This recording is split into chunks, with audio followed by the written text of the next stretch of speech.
नमस्कार।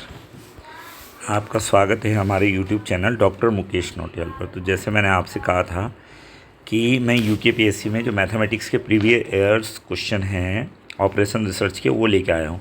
ऐसे सबके लाऊंगा अलग अलग टॉपिक वाइज, क्योंकि आजकल मैं YouTube में ऑपरेशन रिसर्च के वीडियो भी डाल रहा हूँ, तो आप उससे कनेक्ट कर सकते हैं इनको ना। ठीक है, तो स्टार्ट करते हैं। देखो पहला क्वेश्चन है, which of the following condition is are use in simplex method, है ना। क्या कह रहा है, which of the following condition are use in simplex method. UKPSC lecture 2018 question number 54 है और सेट बी है, ये देख लेना आप लोग, है ना। तो optimal feasibility only A option, option B only B, option C both A and B and इधर ए और बी। तो आपको पता है जब सिंप्लेक्स मेथड होता है तो उसमें हमें दोनों चाहिए, ऑप्टिमल भी चाहिए और फिजिबिलिटी भी चाहिए। तो इसका आंसर क्या होगा, option C both A and B. ठीक है, ये इसका करेक्ट आंसर होगा। नेक्स्ट क्वेश्चन है, an L P P with M restrictions and N variable. Restrictions कितने हैं, M restrictions in n variable, the maximum number of basic feasible solutions. We know that m restrictions means these are the restrictions we have और this is the variable we have. तो कितना हो जाएगा, ये सीधा ही होता है, ये तो क्वेश्चन आप लोगों को पता होगा। दैट इज़ कितना होता है इसमें, बेसिक फिजिबल सॉल्यूशन कितना आता है, मैक्सिमम NCM आता है। कितना आता है, NCM। Okay, this is second question. Third question भी है, अब देखिए आप, an L P P is given below. ये दे रखा है, maximisation of Z is equal to 3x1 + 2x2 such that x1 + x2 is less than equal to 4, x1 - x2 is less than equal to 2 और x1, x2 is greater than equal to 0। The solution of the LPP is. अगर किसी particular question का detail solution चाहिए हो तो comment कर देना आप लोग, है ना। जितने कमेंट आएंगे, जिसके ज़्यादा कमेंट आएंगे, उस पर्टिकुलर क्वेश्चन का सॉल्यूशन मैं डाल दूंगा। अगर आप इस सॉल्यूशन से, वैसे जिसका सॉल्यूशन है उसका मैं कर रहा हूँ, पर फिर भी अगर लगता है आपको कि और एक्सप्लेन में इसका सॉल्यूशन हमें जानना है तो प्लीज़ कमेंट कर दें आप, मैं बता दूँ। तो देखो क्या कह रहा है, the solution of the LPP। तो ऐसे क्वेश्चन बहुत आते हैं पेपर में, तो इसकी मैं एक शॉर्टकट ट्रिक आपको बताता हूँ। देखो आपके पास है मैक्सिमाइजेशन ऑफ जेड और ये दो कंडीशंस दे रखी हैं, है ना। तो LPP क्या सॉल्यूशन होगा इसका, ये कह रहा है। तो अगर आप देखें तो एक चीज़ बड़ी इम्पॉर्टेंट है इसमें कि भाई हमको कौन सा सॉल्यूशन इसके साथ फिट बैठता है, ये देखना है। तो देखो इसकी ट्रिक मैं बताता हूँ। जैसे मान लो आप ऑप्शन ए को चेक करो पहले, x1 1 है और x2 4 है। तो देखो रिस्ट्रिक्शन में जाओ, 1 + 4 तो कितना आ जाएगा, लेस देन इक्वल टू 5 आएगा। तो यानी ये वाला ऑप्शन काट दो आप, इस ऑप्शन को काट दो। अब दूसरे पर आओ, x1 3 x2 0, तो 3 + 0, क्योंकि जो सॉल्यूशन होगा भाई वो इन कंस्टेंट को तो वेरीफाई करेगा ही ना। तो x1 3 है और x2 0, तो देखो 3 + 0 कितना हो जाएगा, अरे 4, लेस देन इक्वल टू 4 हो रहा है, ठीक है ना, लेस देन इक्वल टू 4 हो रहा है।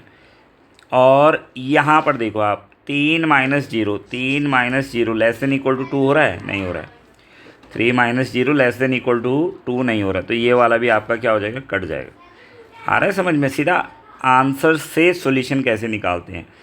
और कॉम्पिटिटिव एग्ज़ाम में ऐसे ही निकालना पड़ता है। अगर आप हर क्वेश्चन को चाहोगे कि सॉल्व करके निकालोगे तो टाइम टेकिंग होगा और साथ में आपका कॉम्पिटिटिव एग्ज़ाम क्लियर करना तो मुश्किल है उस केस में, ना। तो क्या कहा मैंने, 3 + 0, तो 3 आ रहा था लेस देन इक्वल टू 4, तो पहली कंडीशन तो वेरीफाई हो रही थी। लेकिन जब हमने दूसरी पे ट्राई करा कि 3 - 0, तो ये तो 3 आएगा और यहाँ कह रहा है लेस देन इक्वल टू 2, तो ये भी फेल हो गया ना। अब यहाँ आ जाओ, देखो 2 + 2 4 हो रहा है, ओके हो रहा है। लेकिन 2 - 2 क्या आ रहा है, 0 आ रहा है, 0 आ रहा है। तो आप कह सकते हो कि ये लेस देन इक्वल टू 2 हो रहा है ना। अब आपको थोड़ा डाउट होगा। अब इसमें इस कंडीशन को ज़रा चेक करें। देखो 3 + 1 कितना हो रहा है, 4 हो रहा है। और 3 में से 1 गया, देखो 3 में से 1 माइनस करोगे तो कितना आ रहा है, इक्वल टू 2। तो आपको एक चीज़ और मैं बता दूं कि जब आप इनको सॉल्व करते हैं तो आप क्या करते हैं, जैसे आपने देखा होगा x1 + x2 is equal to क्या हो गया, दैट इज़ 4, और x1 - x2 is equal to क्या होता है, 2। तो हम इनको सॉल्व करके ना आंसर निकालते हैं। तो अभी इस जो कंडीशंस हमारे पास है उसमें बेस्ट जो हमको लग रहा है वो ये लग रहा है। क्यों, क्योंकि देखिए ना 3 + 1, अरे इसको चेक करो, 3 + 1 कितना हो गया, दैट इज़ 4, और 3 माइनस 1 कितना हो गया, दैट इज़ 2, है ना। ये भी वेरीफाई कर रहा था वैसे इस कंडीशन को, बट इसके साथ दिक्कत ये आ रही है कि जो बेस्ट फिटेड है, वैसे तो इसका ग्राफ जब आप ड्रॉ करेंगे तो तब आपको ज़्यादा पता है, लेकिन ये शॉर्टकट तरीका है कि डायरेक्ट आप इससे चेक कर सकते हैं। तो उस लास्ट में हमने क्या किया, दैट इज़ इक्वल टू वाली कंडीशंस को ये ज़्यादा वेरीफाई कर रहा है, कौन सा, ये वाली कंडीशन। और basically when we are solving these two equation, so क्या करते हैं हम इनको इक्वालिटी लेके ही सॉल्व करते हैं। तो in this condition this is the best answer we have, x1 is equal to 3 and x2 is equal to 1। Okay, next ये क्वेश्चन भी कब का है, ये भी यूकेपीएससी लेक्चरर 2018 सेट भी क्वेश्चन नंबर 53 है साहब। ठीक है, नेक्स्ट क्वेश्चन देख लेते हैं। अब ये देखो x plus 3 greater than equal to mod 10 है, तो इसका मैंने अभी शॉर्ट भी डाला था, अगर आप लोगों ने देखा होगा यूट्यूब पे मैंने शॉर्ट डाला था, उसमें फॉर्मूले लिखा रखे हैं सारे के सारे, तो वो आप देख लेना एक बार ना। तो इसका क्या मतलब होता है, x प्लस 3 ग्रेटर देन 10 है, तो इसका मतलब इस तरीके से है। कैसा, एक मतलब इसका ये है कि x plus 3 greater than equal to 10, और एक मतलब आएगा x plus 3 less than equal to minus 10, है ना। दोनों वैल्यू आती है प्लस और माइनस। अरे जैसे mod x is equal to a होता है तो क्या होता है, वो प्लस a और माइनस a के बीच में होता है ना।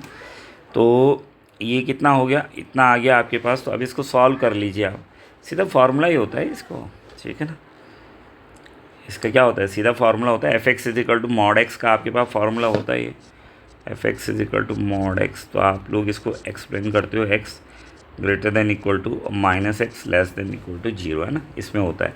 तो वही डेफिनेशन है। तो वैसे इसका सीधा फार्मूला भी होता है, mod X plus 3 greater than equal to 10 है, तो इसका मतलब है एक ये कंडीशन और एक ये कंडीशन, यानी दोनों आएगा ना, प्लस और माइनस। तो इस वाले से सॉल्व करोगे तो कितना हो जाएगा, इस वाले से अगर हम सॉल्व करें तो ये आएगा ग्रेटर देन 10 माइनस 3, तो ग्रेटर देन इक्वल टू कितना हो जाएगा 7। और इस वाले से अगर हम सॉल्व करें तो x plus 3 less then minus 10 है, तो x आ जाएगा लेस देन माइनस 10 और माइनस 3, तो x आ जाएगा माइनस 13। ठीक है साहब, ये हो गया। तो अगर हम इन दोनों को मर्ज करके फाइनल आंसर निकालें तो कितना है हमारे पास, माइनस 13 है और x greater than equal to 7 है। तो अगर हम इसको कंबाइंडली लिखते हैं तो क्या हो जाएगा, this is x belongs to कितना हो जाएगा, ये माइनस इन्फिनिटी टू माइनस 13 पे क्लोज इंटरवल और यूनियन, और ये आ जाएगा 7 टू इन्फिनिटी। ठीक है साहब, तो ये आपका क्या हो जाएगा आंसर। तो देख लो कौन सा आंसर करेक्ट होगा। एक्चुअली शायद यहाँ पर कहीं मैं क्लोज इंटरवल लगाना भूल गया, एक में ना बी और सी, चलो किसी में भी है, जिसमें क्लोज होगा वो आपका क्या हो जाएगा, आंसर हो जाएगा ना। ये ना आंसर आ रहा है आपका कितना, minus infinity comma minus 13 union 7 to infinity. तो ये वाला आंसर हम अगर मान लो यहाँ पे क्लोज लगा देते हैं, शायद मैं भूल गया था इसको लिखते वक्त, क्योंकि दोनों में मैंने ओपन लगा दिया, तो ये क्लोज इंटरवल होगा, तो ये हमारा आंसर। अगर यहाँ क्लोज होगा तो ये हो जाएगा आंसर, है ना, मतलब आपको आंसर पता लग गया है। ठीक है। अब इस क्वेश्चन को देखो, the feasible region for the linear programming problem is maximisation of z 9x1 plus 7x2 subject to this and this, है ना। तो आपको पता है कैसे करते हैं इसको, पहले इससे क्या निकालेंगे हम, ये जो इक्वेशन 1 है और इक्वेशन 2 है, इनसे कंडीशन निकाल लेते हैं। तो देखो मैंने बनाया है, पर आप चाहो तो समझ लो इसको। ये है ना, जैसे x1 plus 2x2 is greater than equal to 7 है, x1 plus 2x2 is greater than equal to 7, x1 plus 2x2 is greater than equal to 7। तो हम इक्वल टू 7 रख के एक बार x1 को 0 रखेंगे तो x2 कितना आ जाएगा, x1 को 0 रखोगे तो x2 आ जाएगा 7/2, कितना आ जाएगा 7। तो एक पॉइंट आ गया तुम्हारा 0 और 7/2, और एक बार x2 को 0 रख देना तो x1 आ जाएगा 7, तो ये आ जाएगा 7,0। तो ये 2 पॉइंट निकाले मैंने, 7,0 और 0,7/2। अब दूसरी इक्वेशन है x1 minus x2 is equal to 4। अगर हम लेंगे तो अगर इसको लेते हैं आप, x1 minus x2 is equal to कितना है, 4 है, तो इसमें एक बार x1 को 0 रखो तो x2 कितना आ जाएगा, -4, तो 0,-4, और एक बार x2 को 0 रख लो, x2 को 0 रख लो तो x1 कितना आ जाएगा 4, तो ये आ जाएगा 4,0, है ना। इनको ड्रॉ कर लो आप। अब देखो इसको ड्रॉ करा, ये x एक्सिस है, ये y एक्सिस है, ये x डैश और ये y डैश। अब देखो पहली कंडीशन क्या दे रखी है साहब, कि x1 plus 2x2 greater than 7, है ना। तो ये पॉइंट कर दिया, देखो 7,0, तो ये 1 2 3 4 5 6 7। तो मान लो ये 7 है, ये 6 है, ये 5 है, ये 4 3 2 1 और ये 0 है ना। तो ये 7, तो पहला पॉइंट था 7,0, तो ये पहला पॉइंट है 7,0 और दूसरा पॉइंट है 0,7/2। 0, मतलब 1 2 3 4, तो 0,7/2 का मतलब है 3.5 के करीब करीब, तो यहाँ बीच में आ जाएगा ना 3.5। इन दोनों को ड्रॉ कर दिया आपने, देखो इन दोनों को ड्रॉ कर दिया, ये ड्रॉ कर दिया आपने। फिर ऑरिजिन टेस्ट करना है। ऑरिजिन टेस्ट करना आप लोगों को आता होगा। जैसे ये है x1 + 2x2 is greater than equal to 7 है, तो ऑरिजिन टेस्ट कैसे करते हैं ये समझ लो आप। ऑरिजिन टेस्ट के लिए क्या करते हैं, x1 की जगह 0 और x2 की जगह भी 0 रखते हैं। तो रखो, तो ये आएगा 0 + 0, तो 0 + 0 ये टेस्ट फेल हो रहा है कि पास हो रहा है? फेल हो रहा है, क्योंकि 0 can not be greater than 7, तो टेस्ट फेल हो रहा है। तो अगर टेस्ट फेल हो रहा है तो आउटवर्ड ऑरिजिन जाता है, जो शेडेड सेक्शन है दैट इज़ आउटवर्ड ऑरिजिन जाता है, यानी बाहर की तरफ जाएगा ना, ये इस तरफ जाएगा, इस तरफ ही तो जाएगा, आउटवर्ड ऑरिजिन जाएगा। और अगर ऑरिजिन टेस्ट पास हो जाता है तो टूवर्ड्स ऑरिजिन आता है। अगर ऑरिजिन टेस्ट पास हो जाए तो जो शेडेड सेक्शन है वो टूवर्ड्स ऑरिजिन आता है, ये ध्यान देना। ये भी पूछा जाता है कि ऑरिजिन टेस्ट अगर फेल हो जाए तो शेडेड सेक्शन कहाँ जाता है, दैट इज़ आउटवर्ड, यानी ऑरिजिन से बाहर की ओर, तो इस लाइन के ऊपर को जाएगा ना वो। और अगर पास हो जाता तो इस लाइन से नीचे और ऑरिजिन की तरफ आना था उसमें। क्लियर हो गया। अब दूसरी है x1 - x2 < > 4, इसका भी ऑरिजिन टेस्ट कर लो। तो इसका ऑरिजिन टेस्ट करोगे तो x1 - x2 इज़ < > 4 है, तो 0 0, तो भाई 0 < 4 ही होगा। तो ऑरिजिन टेस्ट पास हो रहा है, यहाँ पर क्या हो रहा है, ऑरिजिन टेस्ट पास। तो इसलिए इसका जो शेडेड सेक्शन है ये देख रहे हो आप, ये टूवर्ड्स ऑरिजिन कर दिया मैंने। किस तरफ कर दिया, ये है ना वो दूसरी लाइन, ये है वो लाइन, जो दूसरी लाइन है उसको ड्रॉ करा। उसके पॉइंट अभी निकाले थे मैंने, कौन कौन से थे उसके 2 पॉइंट। ये था ना 0, -4, तो ये है 0, यानी 1 2 3 और ये -4, तो ये 0, -4। और एक है इसका, एक पॉइंट क्या था इसका, 4, 0, तो 1 2 3 4, ये 4, 0, तो इन दोनों को ज्वाइन कर दिया, इन दोनों को ज्वाइन कर दिया, तो ये टूवर्ड्स ऑरिजिन आएगा। लेकिन अगर आप देखें रिस्ट्रिक्टेड कंडीशन में ये दे रखा है, तो इसका क्या मतलब है कि जो शेडेड सेक्शन है वो कहाँ होना चाहिए, फर्स्ट क्वाड्रेंट में होना चाहिए, फर्स्ट क्वाड्रेंट में होना चाहिए। तो फर्स्ट क्वाड्रेंट में कॉमन रीजन मिल नहीं रहा आपको, और ये ऊपर को जा रहा है, फिजिबल में ऊपर को जा रहा है ना, तो कैसा सॉल्यूशन हो जाएगा, दैट इज़ अनबाउंडेड। कैसा सॉल्यूशन हो जाएगा, सॉल्यूशन इज़ अनबाउंडेड हो जाएगा। सॉल्यूशन कैसा हो जाएगा आपका, अनबाउंडेड हो जाएगा। ठीक है साहब, क्लियर है, समझ में आ गया होगा। इजी है, एलपीपी के क्वेश्चन ठीक ठाक आते हैं ना, तो करा रहा हूँ मैं आपको, तो देखते रहो इसको।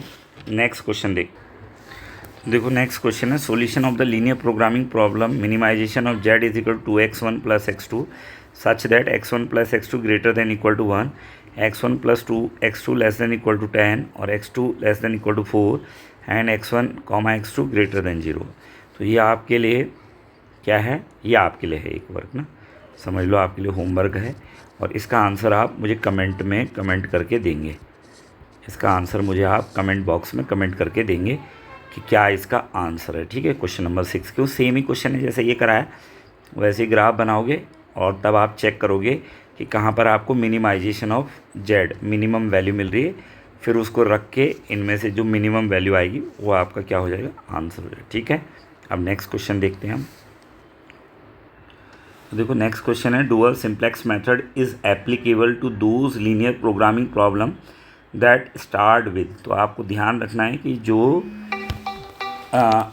डुअल सिंप्लेक्स मेथड होता है वो क्या है, an infeasible but optimal solution, specially applicable to problem that begin with an infeasible but optimal solution. उनके लिए क्या होता है, डुअल सिंप्लेक्स मेथड क्या होता है, यूज़ होता है उन लीनियर प्रोग्रामिंग प्रॉब्लम के लिए। तो ऑप्शन बी हमारा क्या हो जाएगा, करेक्ट हो जाएगा, क्योंकि आपको पता है कि जो डुअल सिंप्लेक्स मेथड होता है ना, वो क्या होता है, current solution is optimal with respect to objective function but the solution is not feasible. तो इसलिए ये बेस्ट इसमें आ जाता है कि an infeasible but optimal solution, यानी जहाँ पर इनफिजिबल हो लेकिन ऑप्टिमल सॉल्यूशन मिलता है वहाँ पर आपका क्या लगता है, dual simplex method is applicable. तो ये 7 क्वेश्चन है, ये भी याद रखना आप, यूकेपीएससी लेक्चरर 2021 और क्या है इसका सेट है, सेट वही है इसका, कौन जो इस वाले का सेट है। अभी और भी कराऊंगा इसमें ना, इनके सेट सेम ही हैं, किसके दो था। ठीक है, तो ये जो है यूकेपीएससी लेक्चरर 2021 सेट ए क्वेश्चन नंबर 23 है, और ये यूकेपीएससी लेक्चरर 2021 सेट ए क्वेश्चन नंबर 20 है। तो सारे क्वेश्चन वही हैं, उसी से रिलेटेड चल रहे हैं ना, मतलब समझ रहे हो, क्वेश्चन वही चल रहे हैं। और इसके बीच के भी एलपीपी के ही हैं, काफ़ी आ रखे थे, 25 तक आ रखे हैं, लेकिन वो सब क्वेश्चन ऐसे ही हैं। कैसे, जैसे ये वाले नहीं थे सॉल्यूशन वाले, बाउंडेड अनबाउंडेड, तो उनको ट्राई करना आप पेपर से। अगर आपको चाहिए तो मैंने वो पेपर में डाल रखा है, लेकिन अगर आपको चाहिए हो तो मैं फ़ोटो खींच के भेज दूंगा। तो उसके लिए आप मेरे टेलीग्राम चैनल को ज्वाइन कर लेना, या व्हाट्सएप चैनल को ज्वाइन कर लो, उसका लिंक मिल जाता है आपको इसमें डिस्क्रिप्शन में। क्लियर है ना। तो वहाँ आपको अगर वो पर्टिकुलर क्वेश्चन चाहिए होंगे, तो मेरा प्रयास रहेगा कि एक टाइप के क्वेश्चन ना ही कराए जाएँ, लेकिन अभी क्योंकि फिर लेक्चरर का, फिर degree college assistant professor, ASO, बहुत सारे पेपर हैं यूकेपीएससी के मैथ्स के, तो धीरे धीरे उनको सबको सॉल्व कराएंगे। और ऐसी वीडियो आपको मिलती रहे तो चैनल के साथ बने रहो, और लाइक सब्सक्राइब तो कर ही देना और शेयर भी कर देना। ठीक है, थैंक यू, मिलते हैं नेक्स्ट वीडियो में।